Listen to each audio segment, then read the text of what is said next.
Hi, good afternoon. Sorry, it's very hard to compete with cricket in India, and I've known it the hard way for many years. I'm Shaili. One of the things that I'm very famous for, especially the people who are at least in their 40s, is that I used to run a golf show.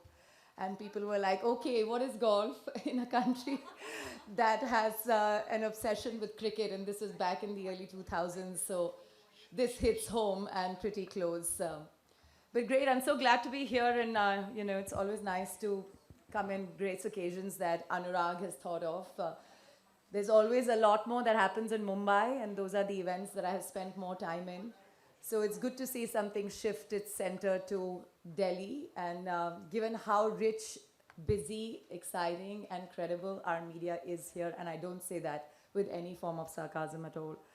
Um, I normally like to chat. I don't know why I'm speaking on the podium today, but I thought sisterhood economy is really two ideas coming together, which I could talk about. It's also the name of my latest book, which was published less than 12 months ago. And the terms are very uneasy when they sit with each other. When we talk about sisterhood, it's a lot about bonhomie, friendship, happy relationships, and then we talk about economy, and then we say, what's that? And so I sat down to write this book because I was inspired by a man. Um Ironic as that sounds, this man was Warren Buffett. 2013, he came to India, and this was the last interview that I did as a broadcast journalist with ET Now. And I asked him, Mr. Buffett, what is in your wallet? So he took out his wallet and he handed it over to me. Um, this wallet was very pressed upon, tattered, with threads coming off, and clearly thin because the richest man didn't really need to carry a lot of cash. And then he opened the wallet and showed me the pictures of three women. And I asked him, who are these women? And he said, one of them is my daughter, one of them is an ex-wife, and the other is my current wife.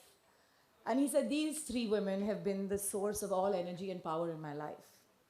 And I said, but we don't know this about you at all. We just know how you make money. We don't know who backs your life.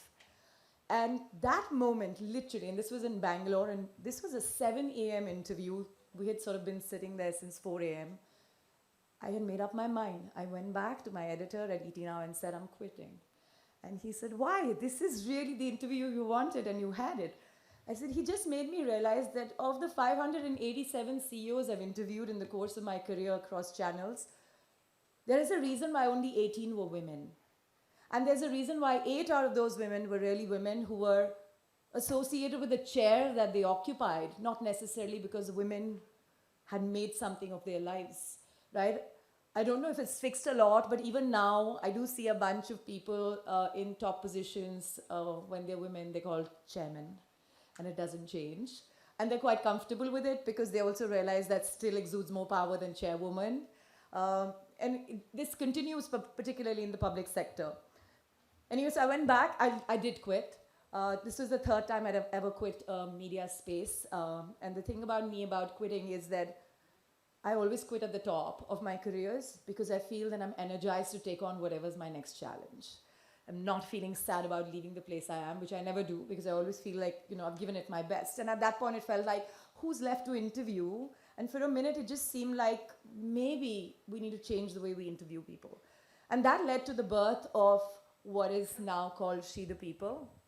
It happened in Jan 2015, simply to go out there and find the women who were achieving, but were not called achievers, who were women who were doing many, many things at a time, including putting food on the table, literally, and through an economic process by working and earning, and asked myself, where are these women?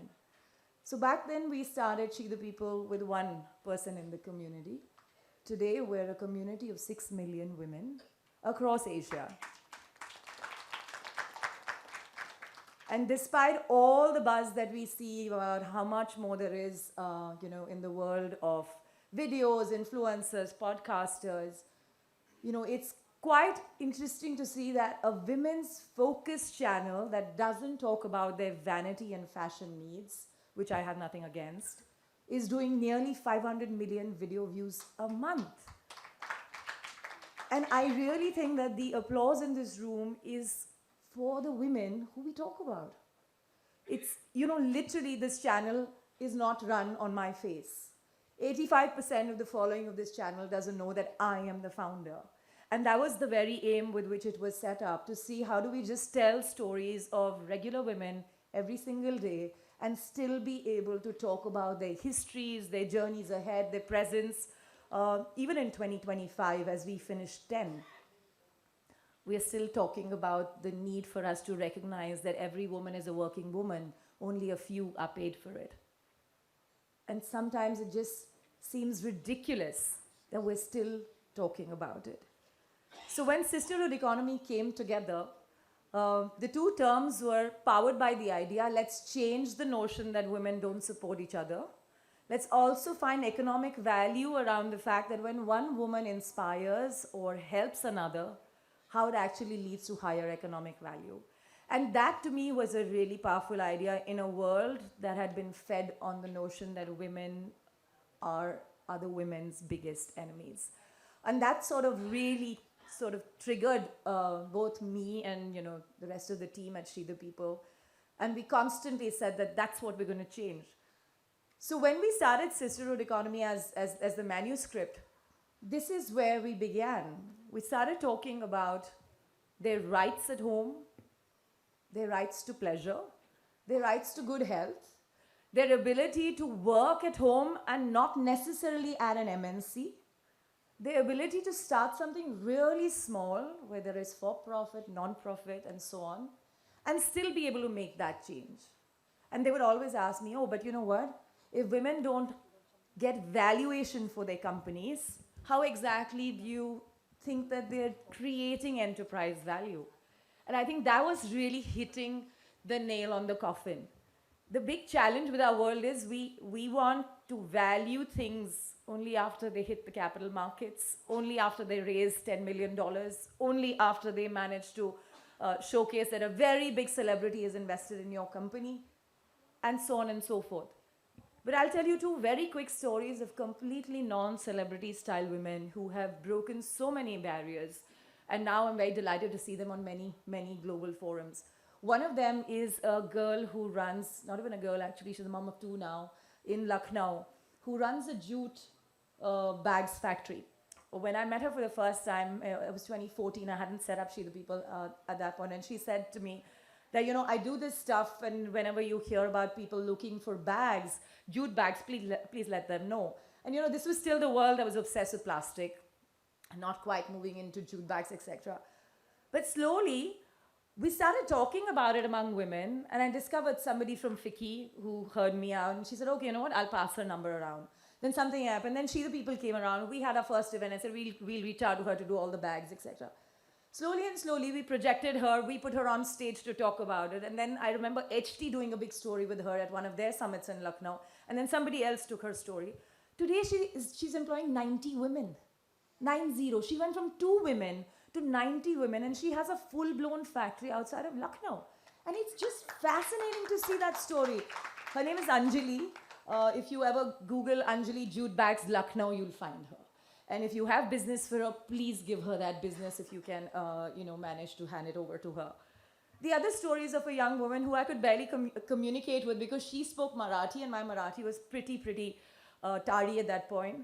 She came for our first event thanks to one of the tech companies we were partnering, and she was from Satara. She had done her MA, but her parents thought she was overqualified to marry, and so they basically went around looking for a groom who'd done his master's and pretended that she never passed her bachelor's. She had no choice, so she succumbed to whatever was the plan, and she finally got married to this person. They had a child. She realized soon enough her husband got a job in another city, and off he went, and she was left alone in this corner of Satara, perhaps a village on the edge of it. And she asked herself, now what do I do?